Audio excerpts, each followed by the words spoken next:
Bab 1. Thomson & Co.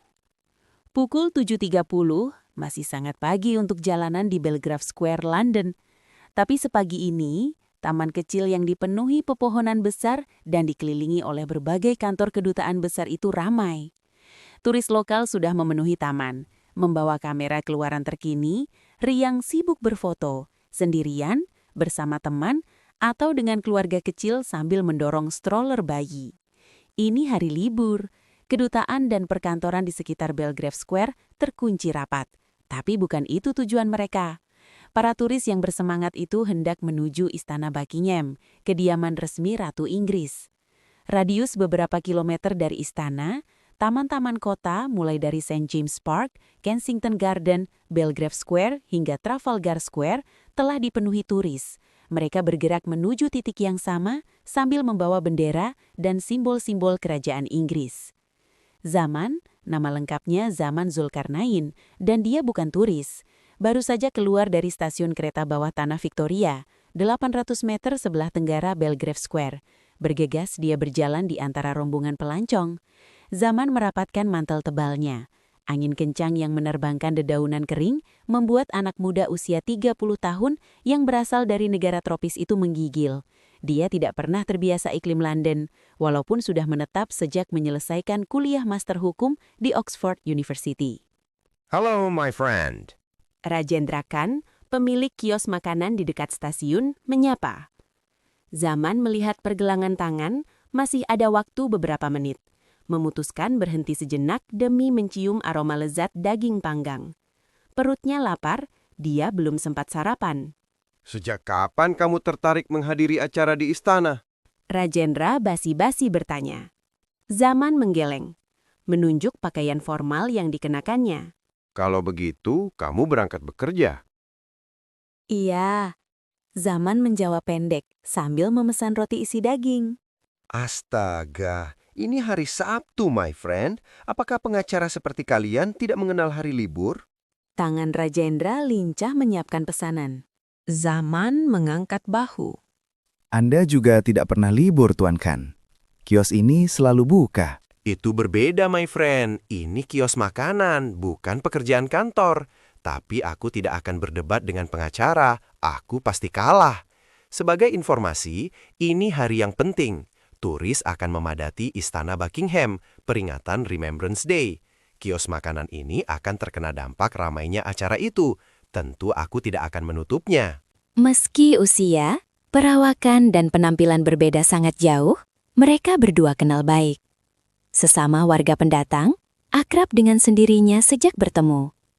Rajendra Khan bersama keluarga besarnya tiba di London 40 tahun silam dari India Utara, mengadu nasib ke Eropa saat negaranya panas dingin oleh pertikaian politik.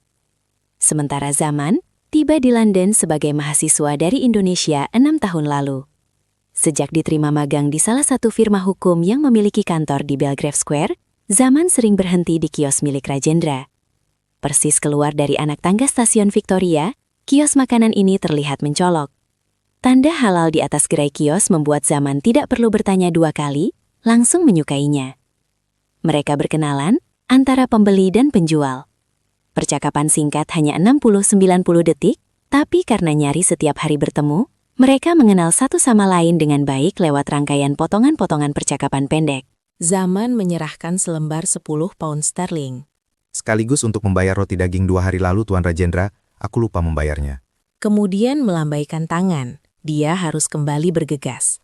Rajendra Khan mengangguk, sudah sibuk dengan pembeli berikutnya. Menggenggam bungkusan roti, Zaman meneruskan langkah menuju kantornya.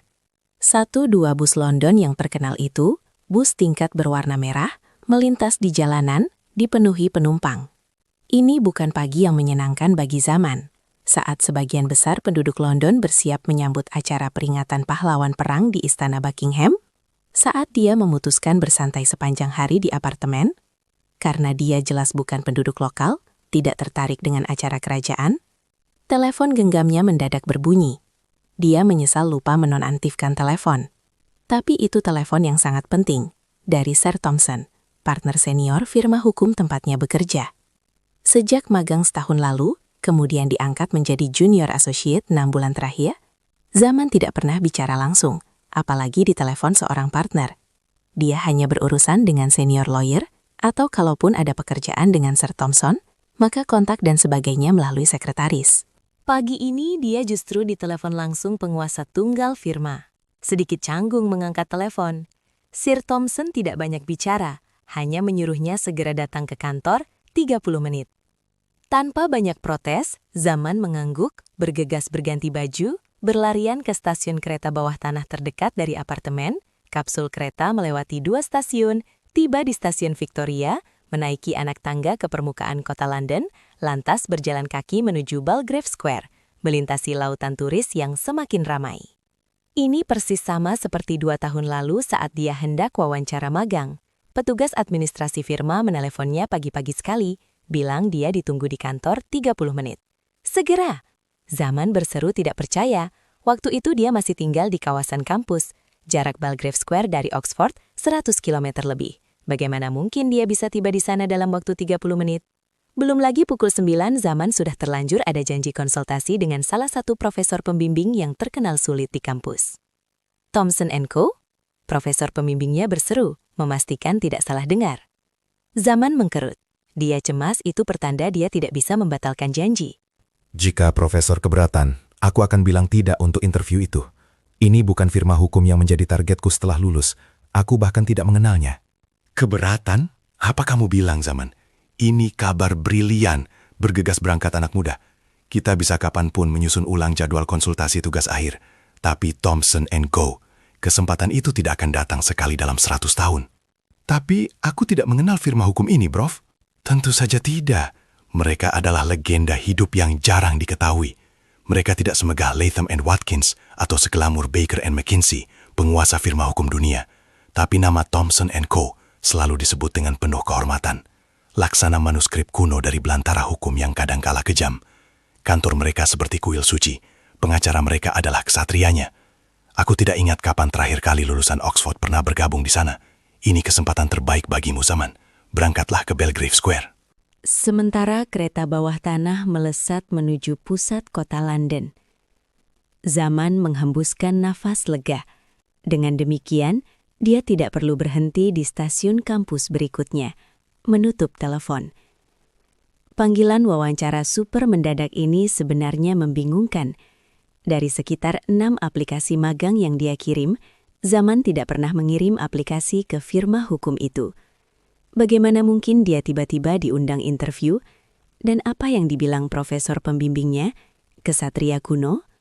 Tiba di Belgrave Square, setidaknya dia paham sebagian istilah itu. Lokasi kantor firma hukum ini dekat sekali dengan Istana Buckingham. Bangunan putih 4 lantai dengan gaya arsitektur klasik, terselip di antara kedutaan besar negara-negara penting. Jendela-jendela besar menghiasi dinding bangunan. Lokasi Thompson & Co amat berbeda dengan kantor firma hukum besar dunia yang berkantor di gedung pencakar langit atau di jantung bisnis dan perusahaan multinasional. Kantor firma ini seperti kastil kuno dibandingkan perkantoran modern. Hanya ada satu petugas yang menyambutnya di lobi, penjaga keamanan. Petugas itu mengantarnya ke ruangan wawancara. Lantai kantor dari pualam tua, tiang-tiang tinggi yang kokoh, udara terasa hangat. Zaman melangkah sambil menatap lekat sekeliling. Siapapun penghuni kantor ini memiliki selera yang bagus. Lorong-lorong dipenuhi benda seni. Lukisan-lukisan terbaik terpajang di dinding. Anda terlambat setengah jam. Senior lawyer yang akan mewawancarainya menatap tajam, duduk di seberang meja. Wajahnya masam. Dia jelas tidak suka menunggu. Zaman menghela nafas. Dia bahkan sudah berlarian dari stasiun Victoria. Pakaiannya basah oleh keringat. Entah sudah sekusut apa penampilannya. Saya sudah berusaha tiba tepat waktu, Sir. Tapi jadwal kereta bawah tanah London terlambat.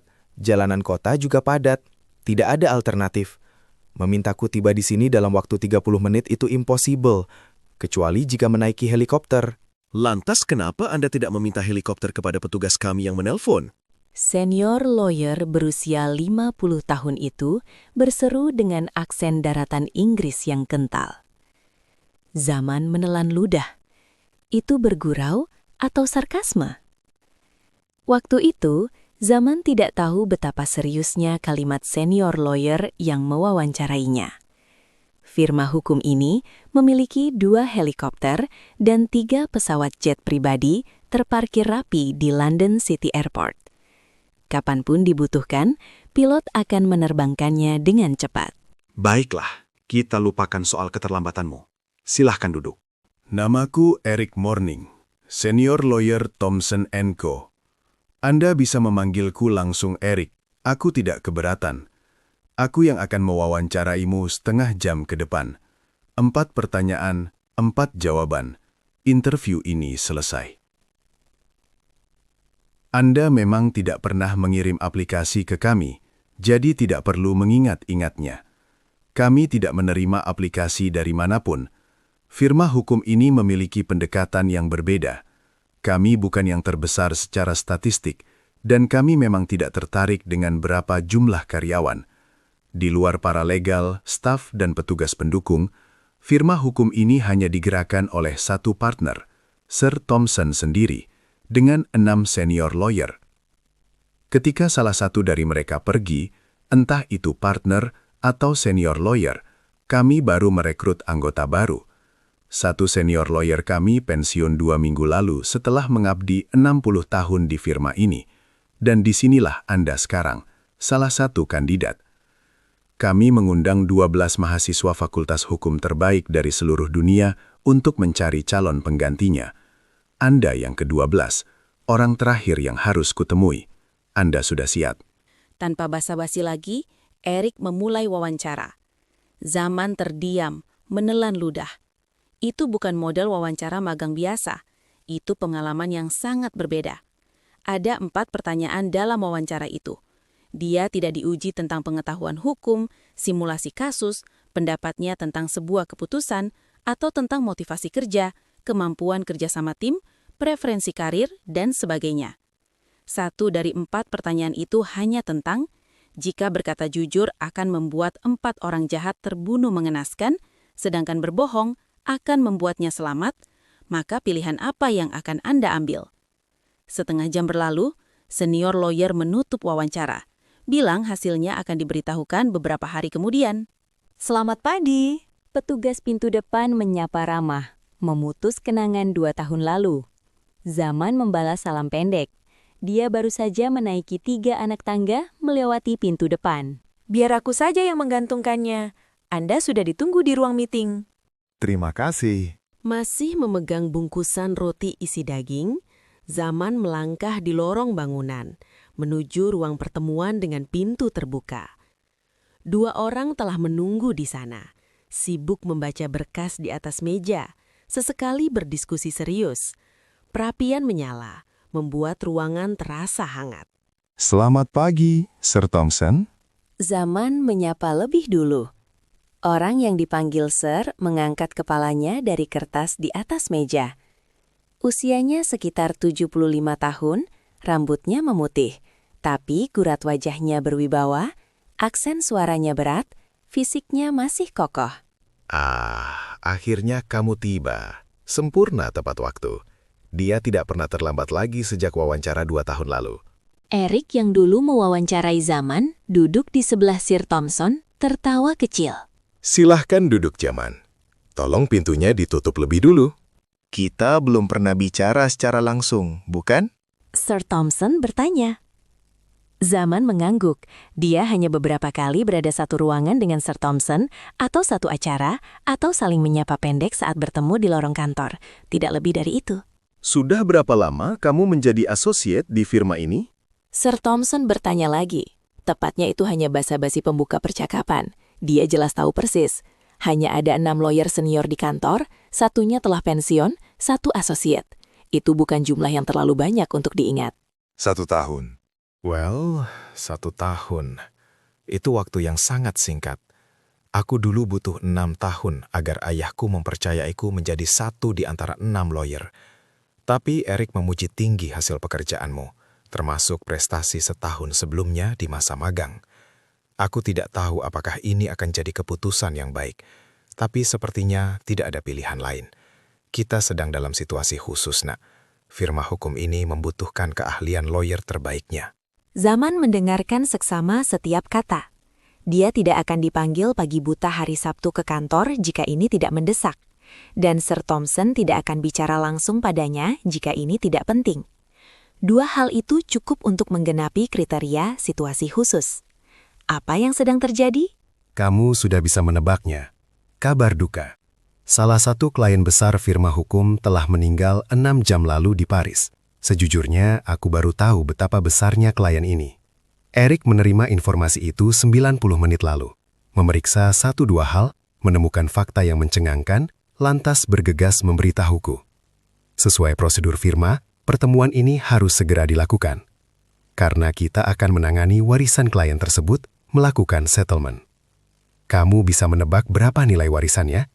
Zaman menggeleng. Dia tidak punya ide sama sekali. 200 juta pound sterling. Itu angka rata-rata nilai harta warisan klien firma hukum ini. Atau lebih besar.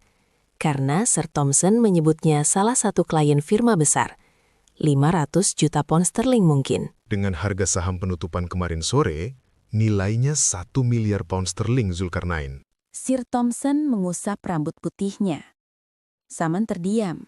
Apakah dia tidak keliru mendengar? Kamu tidak salah mendengarnya, Zulkarnain. Klien ini mewariskan aset berbentuk kepemilikan saham senilai 1 miliar pound sterling. Dalam mata uang asal negaramu, itu setara 19 triliun rupiah, bukan? Dengan warisan sebesar itu, dia lebih kaya dibanding Ratu Inggris dan keluarganya. Namanya bisa masuk dalam 100 orang terkaya di kerajaan Inggris. Tapi selain nilai warisan yang luar biasa besar itu, kita punya masalah serius. Karena ini jenis penyelesaian harta warisan yang amat pelik sekaligus menarik. Kamu tahu, tempat tinggal klien ini terakhir kali. Alamat surat menyurat terakhir kali klien tersebut adalah panti jompo di Paris. Juga telepon pemberitahuan yang diterima oleh Eric tadi pagi dari alamat tersebut. Astaga, seorang petugas panti yang menelpon. Aku sudah menjadi pengacara spesialis penyelesaian warisan selama 50 tahun. Firma ini juga sudah menangani ratusan orang kaya dunia. Ayahku menyelesaikan begitu banyak kasus menarik sejak tahun 1919. 1-2 dari kasus itu seolah tidak bisa dipercaya. Tapi yang satu ini, crazy. Seseorang dengan harta senilai 1 miliar pound sterling menghabiskan masa tuanya di panti jompo. Kamu pernah menemukan kasus seperti ini, Eric? Seperti ku bilang Sir Thompson, boleh jadi dia adalah orang kaya yang sangat eksentrik. Boleh jadi, tapi membaca profilnya, aku berani bertaruh dia lebih mirip seperti orang kebanyakan. Seorang perempuan tua, berusia 70 tahun, dan 10 tahun terakhir tinggal di panti jompo. Pemegang paspor Inggris, serta izin menetap di Prancis. Aktif dalam kegiatan berkebun di panti jompo. Berkebun? Tidak ada eksentrik kaya yang berkebun, Eric. Itu pekerjaan penuh kesabaran. Atau kemungkinan lain, dia tidak tahu jika memiliki kekayaan sebesar itu, Sir. Kita juga baru tahu jika nilai warisannya sebesar itu setelah staf firma memeriksa nilai kapitalisasi perusahaan di pasar modal. Itu kemungkinan yang paling masuk akal. Perapian bergemeletuk pelan, nyala api yang membakar kayu bakar membuat ruangan hangat. Apakah dia memiliki ahli waris? Nah, itu yang membuat kasus ini menarik, Zulkarnain. Firma hukum kita hanya menyimpan surat keterangan jika wanita tua ini adalah pemilik sah 1% surat saham di perusahaan besar. Surat keterangan itu dititipkan beberapa tahun lalu oleh pihak ketiga melalui pos. Crazy, hanya dikirim lewat pos. Surat itu menjelaskan jika terjadi sesuatu dengan nama yang tertulis di sana, akan ada telepon yang menghubungi firma kita. Dan atas situasi tersebut, Thompson & Co. diberikan mandat untuk menyelesaikan harta warisan wanita tua ini seadil-adilnya sesuai hukum yang berlaku. Itu berarti tidak ada surat wasiatnya? Tidak ada. Hanya surat keterangan yang aku sendiri tidak menduga akan sepenting itu. Terima kasih untuk petugas arsip yang selalu menyimpan semua dokumen dengan rapi. Surat itu bisa kapanpun terselip tanpa sengaja. Jika klien ini tidak memiliki pewaris yang sah, kita bisa berdebat panjang dengan hakim pengadilan menyelesaikan kasusnya. Belum lagi surat keterangan itu, posisi kita tidak terlalu kuat jika firma hukum lain datang dengan ahli waris sah. Tepat sekali. Tapi biarlah itu kita cemaskan nanti. Sekarang kita harus memastikan kasus ini ditangani secepat mungkin. Surat keterangan itu bersama beberapa dokumen dan informasi klien ini akan diserahkan kepadamu. Diserahkan kepadaku? Ya, kamu yang akan menangani kasus ini, Zulkarnain. Zaman mematung. Dia akhirnya mengerti maksud pertemuan pagi ini. Awalnya dia mengira hanya diminta membantu riset atau investigasi Erik, seperti yang biasa dia lakukan selama ini. Sudah saatnya kamu menangani sebuah kasus penting secara mandiri, Zulkarnain. Aku tahu, kamu baru 2 tahun bergabung dengan firma ini, tapi ada sesuatu yang sangat spesial. Aku menyimak wawancaramu saat diterima magang. Jawabanmu atas 4 pertanyaan mengesankan. Itu jawaban terbaik. Juga pendapatmu dalam beberapa kasus yang kamu kerjakan setahun terakhir. Itu sangat menarik. Maka, meski aku seringkali tidak sependapat dengannya, kali ini Erik benar. Kamu sudah siap, Zulkarnain. Kasus ini akan diserahkan secara penuh kepadamu. Ada 7 kursi di ruangan pertemuan ini. 1 kursi untuk partner firma. Itu berarti aku. 6 kursi yang lain untuk lawyer senior. 1 dari 6 kursi itu kosong sejak John Sinatra mengundurkan diri pensiun. Kursi itu kosong 2 tahun terakhir. Jika kamu berhasil menyelesaikan kasus ini dengan baik, kursi itu akan menjadi milikmu, Zulkarnain. Aku harus mengingatkan, firma hukum ini berbeda dengan ribuan firma hukum lainnya. Ayahku mendirikan firma ini dengan prinsip-prinsip yang kokoh, penuh kehormatan. Kita adalah ksatria hukum, berdiri tegak di atas nilai-nilai luhur. Kamu akan memastikan wanita tua yang malang itu mendapatkan penyelesaian warisan seadil mungkin menurut hukum. Dia akan beristirahat dengan tenang jika tahu harta warisannya telah diselesaikan dengan baik, tidak berakhir di bona vakansia, atau lebih serius lagi, jatuh kepada penipu. Erik, aku tidak bisa berlama-lama. Aku harus terbang ke Florence. Cucuku ulang tahun hari ini. Dia memaksaku hadir di acaranya. Pastikan setiap ada kemajuan penting, aku mendapat kabar. Erik mengangguk. Sir Thompson sekarang menepuk-nepuk bahu Zaman. Selamat bertugas, Zulkarnain. Lantas melangkah meninggalkan ruangan pertemuan, menyisakan Erik dan Zaman. Zaman menghela nafas panjang setelah punggung Sir Thompson hilang di balik pintu, meraih selembar kertas di atas meja. Sudut matanya membaca nama di sana, tertegun. Sriningsih? Zaman menoleh ke Erik. Nama klien tersebut Sriningsih, pemilik harta warisan senilai 19 triliun rupiah yang baru saja meninggal, itu orang Indonesia? Bukankah Sir Thompson bilang wanita tua itu memegang paspor Inggris? Erik tertawa, mengangguk. Itulah kenapa kamu yang ditunjuk menyelesaikan settlement wasiat ini, Zaman. Dia memang orang Indonesia, asal negaramu.